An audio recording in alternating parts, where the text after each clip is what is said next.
মুখে দাড়ি, মাথায় তিলক, আমানতি মসজিদ। হিন্দু বাড়িতে মসজিদ, হিন্দুদের মসজিদ।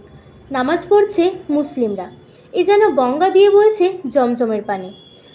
আমি এখন রয়েছি পৃথিবীর একমাত্র হিন্দু পরিচালিত আমানতি মসজিদে। এটি বারাসাতের নবপল্লীতে অবস্থিত। আমি নিজে এসে এখানে অভিভূত, আপ্লুত। আমরা একটা জিনিস করেছি, এটা সবার করা উচিত, যে ধর্ম নয় ভারতীয় সংবিধানকে মান্যতা দিয়ে চলা উচিত।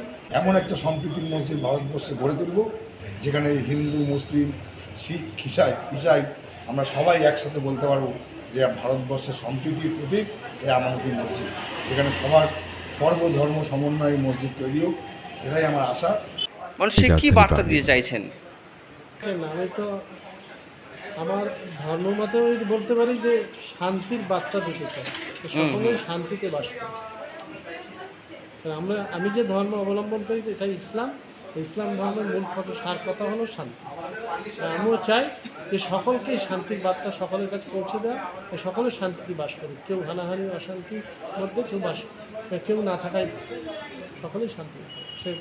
মসজিদের একপাশে লেখা আছে, প্রভুকে প্রণাম করো।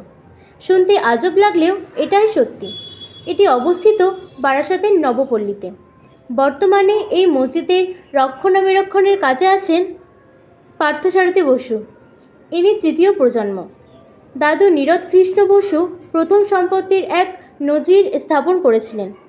তারপর দায়িত্ব নিয়েছিলেন দীপক বসু, পার্থসারথী বসুর বাবা। গিয়ে দেখি তিনি এক মিডিয়ার কাছে সাক্ষাৎকার দিচ্ছেন। তিনি বলেন, এখানে ঝোপঝাড় আর অন্ধকার ছিল।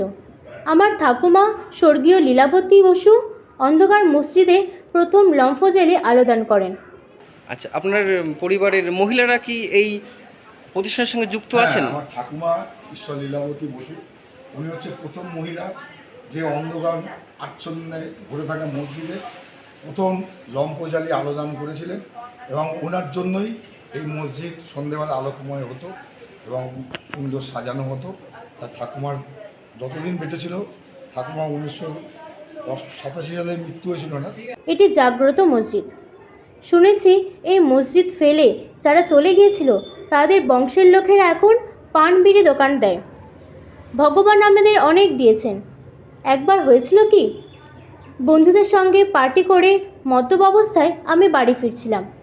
পথে আমার অ্যাক্সিডেন্ট হয়, গুরুতর আহত হই। পরে মসজিদে এসে প্রণাম করি। আমার মনে হয়েছিল আমার পরিবার মসজিদের সঙ্গে যুক্ত আর ইসলামে মদ নিষিদ্ধ। সেই পরিবারের ছেলে হয়ে আমি কেন ড্রিঙ্ক করলাম। তিনি আরও একটি ঘটনার কথা বলেন। একবার ছোটোবেলায় তিনি খুব অসুস্থ হয়ে পড়েন এবং মসজিদের বারান্দায় তাকে শুইয়ে দেওয়া হয়। কিছুদিন পর তিনি সুস্থ হয়ে ওঠেন। তিনি আরও বলেন, আমাদের পরিবারে কোনো নতুন বধূ এলে মসজিদের সিঁড়িতে প্রথম প্রণতি জানায়। বসু পরিবারের কাছে মসজিদ আজ মন্দিরের মতো একটি বিশ্বাস ও শ্রদ্ধার প্রতীক হয়ে উঠেছে। মনে হচ্ছিল, হে মুসলিম, মক্কায় তো যাও, এখানে একবার ঘুরে যেও। কত শ্রদ্ধা আর ভালোবাসায় একটি মসজিদকে বুকে আগলে রেখেছে একটি হিন্দু পরিবার, দেখে যেও। দেখেছিলাম বসু পরিবার ঈদের শুভেচ্ছা জানিয়েছে। ব্যানারের একদিকে রবীন্দ্রনাথ, অন্যদিকে কাজী নজরুল ইসলাম। আরও দেয়ালে সাঁটানো আছে বিভিন্ন পত্রপত্রিকার কাটিং অংশ। Times of India, BBC Bangla, Anandabazar পত্রিকা, টেলিগ্রাফ, প্রথম আলো, বিভিন্ন সংবাদ মাধ্যমে নানা সময়ে মসজিদ নিয়ে প্রতিবেদন প্রকাশ করেছে। দেখেছিলাম তার কিছু অংশ ব্যানারে আছে। আজ শুক্রবার, বেশ ভিড় হয়েছে। এক ভাইয়ের সাথে কথা বললাম। বলল, আমাদের বাড়ির কাছে মসজিদ আছে, কিন্তু শুক্রবারে এখানেই আসি, ভালো লাগে।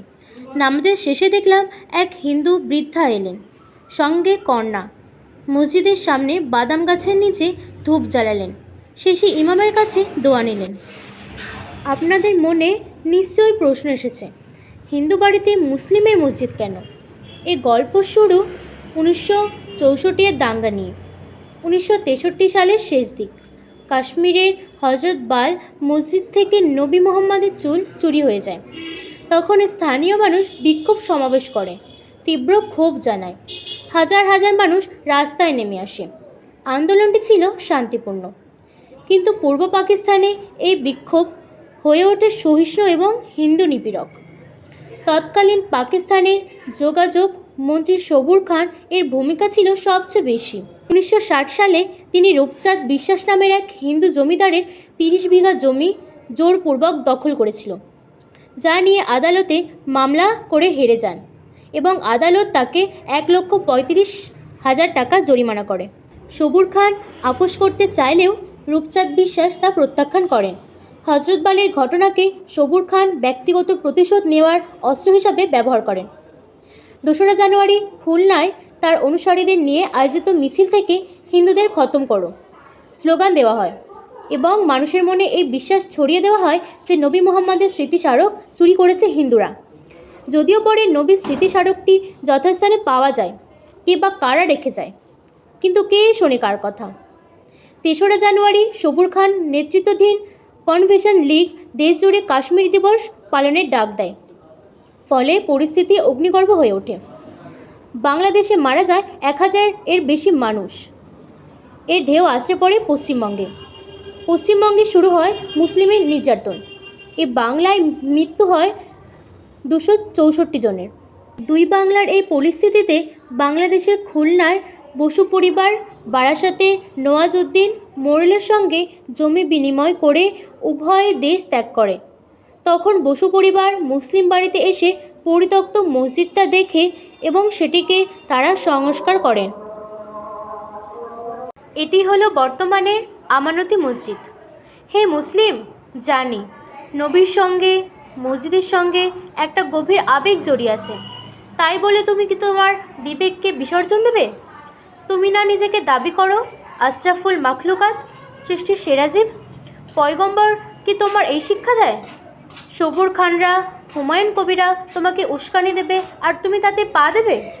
কংগ্রেস, তারপর তৃণমূল থেকে বিজেপি, তারপর আবার তৃণমূল থেকে সাসপেন্ড হয়ে আসা হুমায়ুন কবির বলল বাবরি মসজিদ করব। তুমি মাথায় ইট নিয়ে চলে গেলে। ব্যক্তিটি কে, তার উদ্দেশ্য বা কি তুমি দেখবে না, ভাববে না? তুমি এভাবেই চলবে ভুল মানুষের বড়ে হয়ে?